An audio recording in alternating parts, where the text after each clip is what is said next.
Миокард инфаркты. Препаратта миокард тіні берілген. Миокард тіні. Астыңғы бөлімнің некрозды аймақты көреміз. Некрозды аймақ. Некрозды аймақта кардиомиоциттер кардиолизиске ұшыраған, яғни кейбірінде ядролары жоқ. Кардиомиоциттердің ядролары жоқ, кейбірінде бар. Ал жоғары бөлігінде гипертрофияланған аймақ. Бұл жерде кардиомиоциттер гипертрофияға ұшыраған, яғни ұлғайған.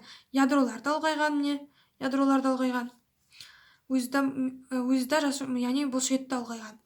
Осы некрозды аймақ пен гипертрофияланған аймақтың арасында демаркациялық сызық бар.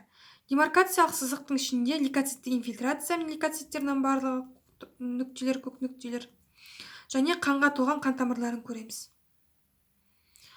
Бұның себебі, миокард инфарктісінің себебі жүрек артерияларының ұзақ түйілуі, тромбоз, эмболия, тәж артерияларын тарылтатын атеросклероз, ал ақыры миомаляция, жүректің жарылуы, жүрек тампонадасы, кардиосклероз, жүректің жедел және созылмалы аневризмасы.